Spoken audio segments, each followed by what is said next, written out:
खुलुमबाय स्टुडिअ दङ आं राजीव बसुमतारी प्रहलाद ब्रह्म बिथांनि बेरफुसार बाथ्रा बिथाङा फोरमायदों जे बिपिएफनि सरकार खुंथाय समाव बेबायदि गाज्रि जाथाय जाफेराखै मालाब्लाबो बेफोरबायदि जायखिजाया गाज्रि जाथाय जायाखै बिपिएफनि खुंथायनि आमोलाव बेफोरबायदि जाथाय एबा बेफोरबायदि गोरोन्थिया गिबि खेबनि थाखाय जादों बिपिएफनि खुंथायनि आमोलाव बे बाथ्राखौ मानो थाखाय बुंनो गोनां जाखो बे बाथ्राखौ मानो थाखाय बुंनो गोनां जाखो बेनि गुबै जाहोनानो जाहैबाय थांनाय 28 जुलाइ खालाराव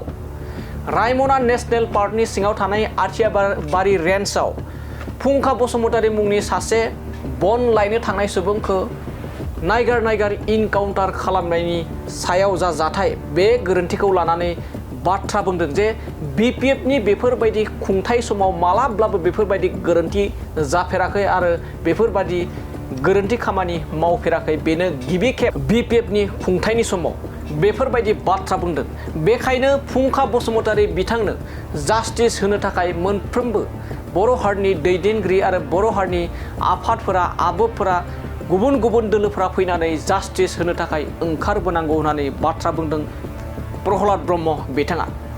थारैनो बे समाव फोरमायदों बिथाङा जे बिपिएफनि खुंथायनि समाव बेफोरबायदि गोरोन्थिफ्रा माब्लाबाबो जाफेराखै बे गोरोन्थियानो गिबि गोरोन्थि होननानै बाथ्रा बुंदों बेखायनो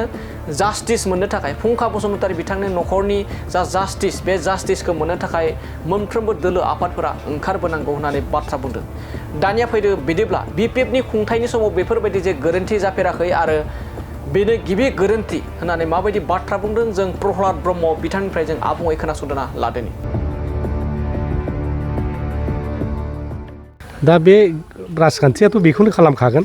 अपोजिशना पजिशनखौ बेबादि समालोचना खालामनाय बे जाबाय डेम'क्रेसिनि मोनसे केरेक्टार बेनिफ्राय रावबो जानगाराव थानो हाया जेखि जाया मानो बेवहाय माने जास्टिस इनजास्टिस जादों दा बेखौ सोरबा सासे आं बादि बा सोरबा पलिटिकेल पार्टिया बुंनायनि अधिकार गैया जोंहा सिबिआइ दं एनआइए दं सिआइटि गानानै तदन्त खालामगोन इनजास्टिसा सोर खालामदों दा बेखौ तदन्त संस्थाफ्रा गावसोर खालामगोन बेवहाय सोरबा राजखान्थि गाबोनायनि खुनु बाथ्रा गैया जायखिजाया जाथाया अननाय जादों बेखौ जों बुंनो हायो दा दसिया सोरबा बे पलिटिकेल पार्टिया जे बेखौ थांनानै जे बेखौ मार्डार खालामदों मादों बिदिनो खुनु बाथ्रा गैया आरो बिपिएफनि सरकार समाव बेबादि गाज्रि जाथाय जाफेराखै दा फार्स्ट टाइम जादों बा मिस्टेकेलि जाबाय दा बिनि थाखाय बेखौ जोंहा सरकारि भाबै आयेन भाबै जुडिसियेल जोंहा सिस्टेम दं बिथांमोना बिसार खालामगोन दा बे हिसाबै आं खावलायगोन जाहाथे बेफोरखौ माने राजखान्थियारि गाब फुननो नाङा दा जों सिन्था खालामलायनांगौ जोंनि सासे बिनानावा रान्दि जादों दा जोंनि सासे